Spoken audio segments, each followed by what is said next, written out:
আজ বানাবো অনুষ্ঠান বাড়ির মতন একদম কড়াইশুঁটি দিয়ে দারুণ টেস্টি একটা বাঁধাকপি রেসিপি। সাথে থাকছে এই রিম্পার টিপস। চলুন দেখে নিই কিভাবে বানানো যায়। প্রথমে একটি গামলায় জল দিয়ে বাঁধাকপিগুলো নুন হলুদ দিয়ে একটু ভাপিয়ে নিয়েছি। তারপরে কড়াইতে তেল বসিয়ে দিয়েছিলাম। তেলটা একটু গরম হলে আলুগুলো ডুমো করে কেটে রাখা আলুগুলো ভেজে তুলে নিলাম।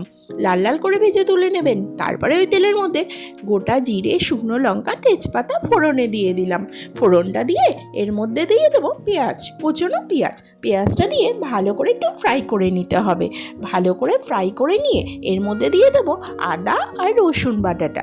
আদা রসুন বাটা দিয়ে আবারও মশলার সাথে ভালো করে ভেজে নিতে হবে তেলের মধ্যে। তারপরে টমেটো কুচি, কাঁচা লঙ্কা চেরা দিয়ে দিলাম। তারপরে ভালো করে মিশিয়ে নিয়ে এর মধ্যে দিয়ে দেবো সামান্য জিরে গুঁড়ো আর ধনে গুঁড়ো দিয়ে ভালো করে মশলাটা কষিয়ে নিতে হবে। দেখুন মশলাটা একটু শুকিয়ে যাচ্ছে, তাই জন্য একটু সামান্য পরিমাণ লবণ দিয়ে দিতে হবে, কারণ টমেটোটা তাহলে তাড়াতাড়ি নরম হয়ে যাবে। তারপরে এর মধ্যে জল দিয়ে ভালো করে মশলাটাকে কষিয়ে নিতে হবে। এখানে একটা টিপস বলে রাখি, বাঁধাকপিটা কেন গরম জলে আগে ভাপিয়ে নিলাম। অনেকেই আছেন গ্যাস অম্বলে ভোগেন, এই ফুলকপি বাঁধাকপি একেবারেই খেতে পারেন না। গরম জলে ভাপিয়ে নিয়ে জলটা ফেলে দিয়ে করলে তাহলে ওই সমস্যায় পড়তে হবে না। তারপরে দিয়ে দিলাম মশলার মধ্যে কাশ্মীরি লঙ্কার গুঁড়ো দিয়ে ভালো করে কষিয়ে নিয়ে ভেজে রাখা আলুটা দিয়ে দিলাম। ভেজে রাখা আলু দিয়ে আবারও মশলার সাথে আলুটাকে ভালো করে কষিয়ে নিতে হবে। এই কষাবার ওপরেই রান্নার টেস্ট ডিপেন্ড করে। তারপরে সবার শেষে একটু হলুদ গুঁড়ো দিলাম। হলুদ গুঁড়ো দিয়ে মশলার সাথে ভালো করে মিশিয়ে নিয়ে সেদ্ধ করে জল ঝরিয়ে রাখা বাঁধাকপিটা এই সময় দিয়ে দেব। বাঁধাকপি দিয়ে সমস্ত মশলার সাথে বাঁধাকপিটা ভালোভাবে মিশিয়ে নিতে হবে।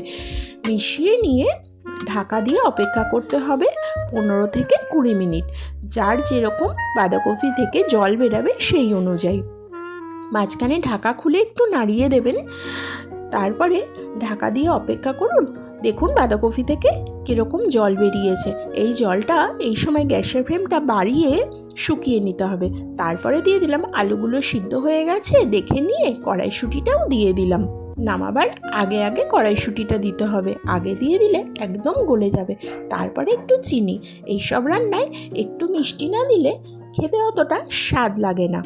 তারপরে ভালো করে মিশিয়ে নিয়ে ধনেপাতা কুচি ছড়িয়ে আর আমার একটা ধনে জিরে শুকনো কাঠকলাই ভেজে মশলা করা আছে সেটাও দিয়ে দিলাম। এইটা দিলে না একদম অনুষ্ঠান বাড়ির মতো পারফেক্ট একটা সেন্ট আসে।